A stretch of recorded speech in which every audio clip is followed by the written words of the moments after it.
lebih kacau balau daripada ayahnya. Kalau ayahnya tuh kemungkinan memang dia tidak punya ijazah S1.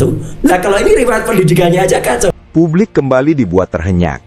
Di tengah sorotan yang tak kunjung reda soal transparansi pejabat negara, Roy Suryo dan kawan-kawan kini mengalihkan fokus.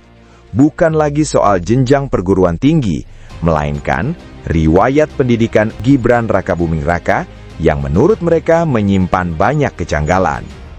Dalam sejumlah pernyataannya, Roy Suryo CS menilai alur pendidikan Gibran terkesan kacau balau. Mereka mempertanyakan kesinambungan data, waktu tempuh pendidikan, pendukung yang dinilai tidak pernah dijelaskan secara utuh kepada publik. Ternyata memang riwayat pendidikannya amat sangat kacau balau. Jadi kacau balau di amat sangat kacau balau. Ya, jadi kalimat di lagu Fafa itu sesuai dengan riwayat pendidikan dari si Fafa ini. Oke. Jadi misalnya kalau kita lihat ya, di sini adalah dalam KPU itu kan bisa kita lihat seolah-olah setelah SMP ya, dia kemudian SMA-nya ada di Singapura. Ya, Orchard Park. Setelah itu dia kemudian masuk ke UTS, University Technology of Sydney. Ini saya bukan hanya data primer loh yang saya dapatkan. Mas Bebe, saya kan kemarin juga sempat langsung ke Australia dan mendapatkan apa? Bahwa ternyata riwayat ini tidak berkesesuaian dengan situs resmi pemerintah. Oke. Yang ada di Setnek. Padahal KPU itu juga kan pemerintah kan. Pemerintah juga, state juga. Dua ini aja sudah bertolak belakang. Lembaga pemerintah yang mana yang mesti betul.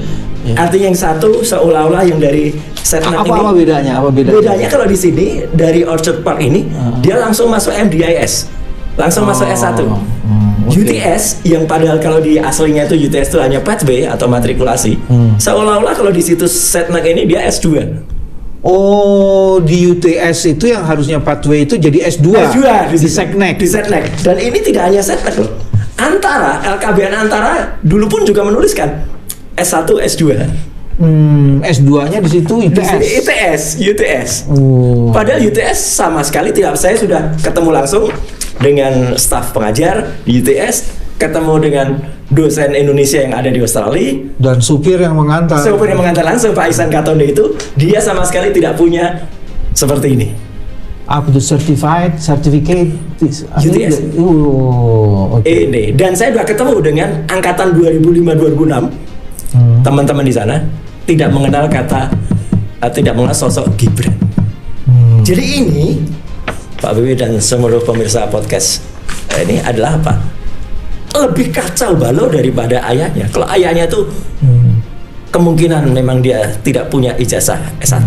Nah kalau ini riwayat pendidikannya aja kacau. Sehingga surat ini, surat penyetaraan yang dulu pernah kita bicarakan ini benar-benar kacau. Jadi terkonfirmasi dong peribahasa guru kencing berdiri. Oh ini benar, ini larinya kecepatan, kencing apa lari? Iya, gitu. Jadi ya sekali lagi luar biasa begitu saya mendengar lagu Republik Fafa itu. Waduh, ini memang benar-benar cocok. Iya. Kalau Pak Jokowi itu kan ada white papernya ya. Iya. Katanya Fafa juga akan keluar. Alhamdulillah, betul. Jadi kita lagi ngobrol di penghujung tahun 2025. Nanti di awal tahun 2026 itu ada yang namanya Gibran Black Paper. Bukan black. Kalau kemarin kan white. Jokowinya white. Ini black. Oke. Jadi apa bedanya white dan black itu kan kayak secara diameter? Sangat. Ya beda karena ini jangankan pendidikannya nggak lulus, sekolahnya aja acak-adut. Kacau balau kayak lagunya Slang tadi. Jadi benar-benar sudah runyam lah kalau ini sebenarnya. Jadi karena ini lebih kacau daripada ini. Iya, dan lebih kacau lagi. Saya dulu juga pernah mengatakan bahwa ada indikasi KPU itu juga terlibat dalam manipulasi karena mengeluarkan aturan KPU yang memperbolehkan khusus untuk calon presiden dan wakil presiden boleh tidak lulus SMA. Tidak. Kok begitu? Iya, ada aturannya. Bukannya syaratnya harus SMA? Betul, asal punya ijazah S1 luar negeri. Aneh kan? Sejak kapan nih ada di aturan di pasal 19-nya? Iya. Saya juga baru dengar ini. Iya, jadi ini aneh banget. Sebuah aturan yang sengaja disiapkan di tahun 2023, ya, bahwa khusus untuk capres dan cawapres boleh tidak memiliki, kan minimal kan SMA. Boleh tidak memiliki tanda Ijazah. kelulusan SMA, asal dia punya ijazah. Dari sisi klausul itu saja itu bermasalah ya. Sangat bermasalah, menabrak. Bagaimana mungkin orang dapat S1 tanpa SMA kan ya? Betul. Jadi itu saja klausul itu bermasalah. Iya. Terus yang kedua, klausul itu sebenarnya legalisasi kejahatan. Ya kan, seolah-olah ada kejahatan yang ingin disembunyikan Ditutupi. dan dilegalisasi, dibuktikan. Dan siapa yang tahu klausul itu dibuat kalau tidak melihat bahwa penyetaraan ini pun sudah salah. Teman-teman semua, termasuk Pak Bama, coba kita lihat. Ini adalah surat keterangan yang sekarang lagi kita kejar. Tadinya ini bisa dapat, sekarang dia ditutup, dikecualikan katanya. Jadi nggak bisa kita dapat lagi. Untung saya sudah pernah dapat. Jadi, tapi secara resmi ini selagi bersidang di KIP, Komisi Informasi Pusat. Artinya apa? Surat ini kan dibuat tahun 2019 ya, untuk ketika dia maju sebagai calon wali kota. Oke. Nah, kemudian dia gunakan lagi surat ini lagi sebagai dia syarat menjadi Wapres. Yang menarik apa? Surat ini kemudian hanya dilegalisasi. Padahal ini surat keterangan, kalau ijazah itu boleh dilegalisasi. Surat keterangan kok dilegalisasi? Yang melegalisasi adalah hanya kepala tata usaha. Sangat tidak apple to apple dengan Sesdirjen. Sesdirjen yang buat, yang legal kepala. Dan ini bunyinya surat juga salah. Ini pendidikan, dia seolah-olah surat ini melegalisasi dia sudah pernah dapat pendidikan setara dengan grade 12.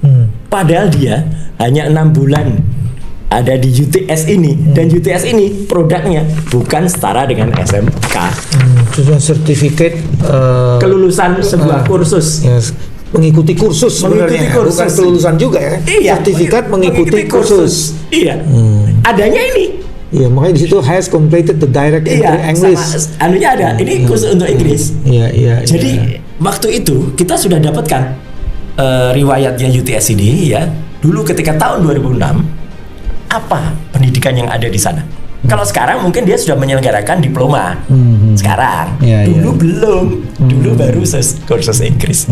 Jadi memang ini kalau saja kita ingat ini kemudian batal, maka dia tidak pernah menjadi wali kota atau cacat wali kotanya. Lah kalau cacat wali kotanya, keputusan MK 90 kemarin pun menjadi batal juga. Karena salah satu syaratnya kan usia boleh di bawah 40 tahun asal pernah menjadi kepala daerah. Nah, kalau kepala daerahnya ternyata tidak tidak legal, selesai. Iya. Surat ini hari ini masih relevan dan material untuk mempersoalkan apakah legal standing atau legal kompetensi untuk menduduki jabatan sebagai Wapres itu sah atau tidak. Betul. Kalau kemudian ininya bermasalah ya. Sangat. Apalagi kemudian dilihat dengan kapabilitas dia. Mohon maaf kalau saya harus sebut bagaimana tentang bencana yang dialami oleh Indonesia. Ya. Maksudnya bencana alam yang sekarang lagi terjadi di Aceh. Ada apa Sumatera dengan bencana alam itu? Apa peran dari dia? Pernah kan? Media-media yang pro itu kan menyoroti dia ketika dia datang dengan cepat. Terus kemudian dia nyatet. Tapi kok ya ada ya lucu. Media itu ngintip, yang dicatat apa? Kosong, bloknot itu kosong, benar-benar kosong. Jadi dia tuh hanya gaya aja. Saya nggak bohong, ini ada itu anunya. Itu ramai di sosial media. Dia seolah-olah nyatet, tapi kosong, sekosong pikirannya. Dia nyatet. Dia pakai bahasa batin, Mas Roy. Itu. Aduh. Memang tidak sefatal ketika dia pernah kunjungan, barusan juga ke Salatiga, di hadapan anak-anak SMA. Malah dia cerita soal pil KB yang suruh minum pil, salah anunya. Apa yang dihafalkan itu kan harusnya itu untuk ibu-ibu. Iya. Artinya yang disiapkan salah dibaca atau gimana ya? Kalaupun salah dibaca, kan dia harus tahu yang dihadapi itu sekolah anak-anak. Kenapa dia nyarankan soal pil untuk kontrasepsi? Baru kemudian kita menghubungkan lagu Fufu Fafa yang Sakau tuh gimana ya? Itu kan salah satu syarat ya. Pasti pernah lah Kang Bim ngundang apakah itu Pak Ferry atau Tata Negara lah itu yang pernah menggugat atau teman-teman dari FPP TNI, itu kan ada 4 syarat untuk pengguguran itu. Soal kapabilitas, soal fufafa, dan saya juga pernah cerita sudah jadi wapres pun dia masih follow akun judul itu, ya gitu. Nah, ya atau riwayatnya, riwayat sekolahnya dia tidak sah. Ini bukan soal menyerang pribadi, klaim mereka. Ini soal hak publik untuk tahu, terutama ketika seseorang berada di puncak kekuasaan. Menurut Roy Suryo CS, ketidaksinkronan informasi justru membuka ruang spekulasi. Mereka menilai semakin banyak pertanyaan yang tidak dijawab secara terang, maka semakin besar pula keraguan publik yang tumbuh. Bagi Roy Suryo dan kelompoknya, isu ini bukan lagi soal satu orang, melainkan cerminan tata kelola kejujuran dalam sistem pendidikan dan kekuasaan. Jika riwayat pendidikan saja tidak bisa dijelaskan secara runtut, bagaimana publik bisa diyakinkan bahwa tidak ada yang ditutup-tutupi? Namun di sisi lain, pendukung Gibran menilai tudingan ini sekadar penggiringan opini dan menegaskan bahwa semua proses pendidikan telah sesuai aturan. Mereka menyebut polemik ini hanya akan memperkeruh suasana politik nasional. Kini, bola panas ada di tengah lapangan. Publik menunggu, apakah akan ada pembuktian terbuka yang menutup semua keraguan, atau polemik ini akan terus bergulir, menjadi luka baru dalam kepercayaan rakyat terhadap para pemimpinnya. Karena di republik ini, kejujuran tak cukup diklaim, ia harus dibuktikan.